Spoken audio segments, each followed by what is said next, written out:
HTML, or Hypertext Markup Language. Let's see what the HTML is.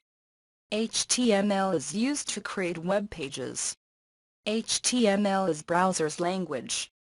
Browsers display content in website based on this HTML language. HTML contains set of markup tags called HTML tags, so it is called markup language.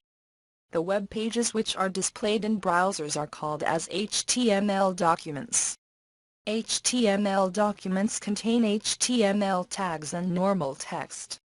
HTML starts with HTML starting tag and ends with HTML. The tags are in between angle brackets.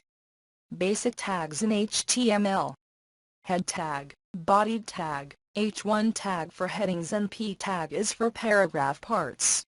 Let's start an example with these tags. Take a notepad, type the code shown this document in the notepad. HTML tags starting and closing with a backslash between angle brackets. Head tags starting and closing. Body tags starting and closing. And C. In the body tag, we put more tags called H1 for heading content and P for paragraph content. Okay, now let's save this notepad file as first.html. .html is the extension for web pages.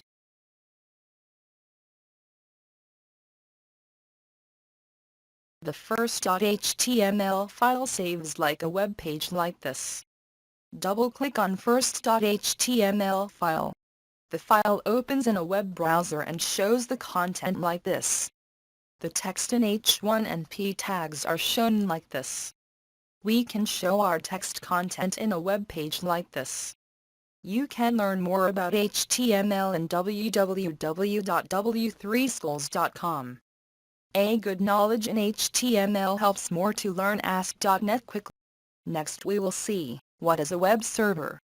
A web server like Internet Information Server IIS, Apache, etc. is a piece of software that enables a website to be viewed using HTTP.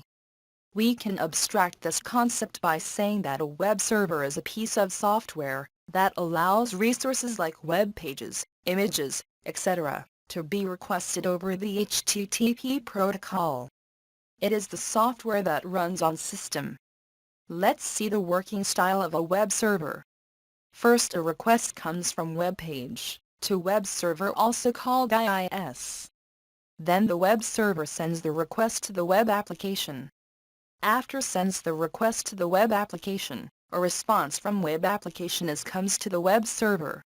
Finally, the web server sends the response to the browser page, also called web page. This is how a web server is working on your systems. Now let's know what is a HTTP protocol is. In the web world, the web communication acts between client and server. Let's understand with an example. Suppose you created a website in your system and placed it in your IIS web server. Now, your system acts as server. The viewers, who want to come to see your website, they act as client system. The client and the server, of course, need a connection to be able to communicate with each other, and a common set of rules to be able to understand each other.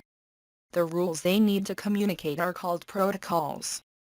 The protocols in human communication are rules about appearance, speaking, listening, and understanding. These rules, also called protocols of conversation, represent different layers of communication. The need for protocols also applies to computing systems.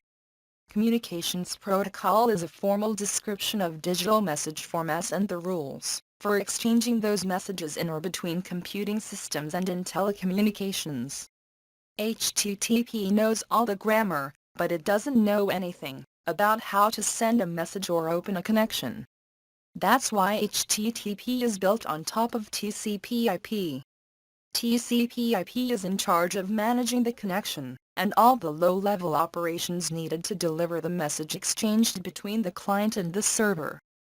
HTTP is a connectionless protocol, but it doesn't mean that the client and the server don't need to establish a connection before they start to communicate with each other. But It means that the client and the server don't need to have any prearrangements before they start to communicate. Connectionless means the client doesn't care if the server is ready to accept a request, and on the other hand, the server doesn't care if the client is ready to get the response, but a connection is still needed. In connection-oriented communication, the communicating peers must first establish a logical or physical data channel or connection in a dialogue preceding the exchange of user data. Now, let's see what happens when a user puts an address into the browser address bar. Example: www.amazon.com. The browser breaks the URL into 3 parts. The protocol called HTTP. The server name www.amazon.com. The file name index.html. The browser communicates with the name server to translate the server name www.amazon.com into an IP address, which it uses to connect to the server machine. The browser then forms a connection to the server at that IP address on port 80. We will discuss ports later in this article. Following the HTTP protocol, the browser sent a GET request to the server, asking for the file http://www.amazon.com/index.html. The server then sent the HTML text for the web page to the browser. The browser reads the HTML tags and formats the page onto your screen. What happens when the web server receives the request and how it can get the request itself. Let's suppose that IIS runs on our web server. From a very high view, IIS is just a process, which is listening on a particular port, usually 80. Listening means it is ready to accept connections from clients on port 80. A very important thing to remember is IIS is not ASP.NET. This means that IIS doesn't know anything about ASP.NET. It can work by itself. We can have a web server that is hosting just HTML pages or images or any other kind of web resource. The web server, as I explained earlier, has to just return the resource the browser is asking for. Let's see the difference between ASP.NET.ASPX pages and HTML pages. HTML page. A web page with user interface and contains static information that does not go through any server-side processing. Basically, HTML page is static page. It renders fast. It does not support any server-side execution. Client-side support for HTML is JavaScript ASPX page. A web page with user interface and dynamic content information that is coming from server-side. ASPX page is dynamic page. It has server control support. It has client and server-side JavaScript supported.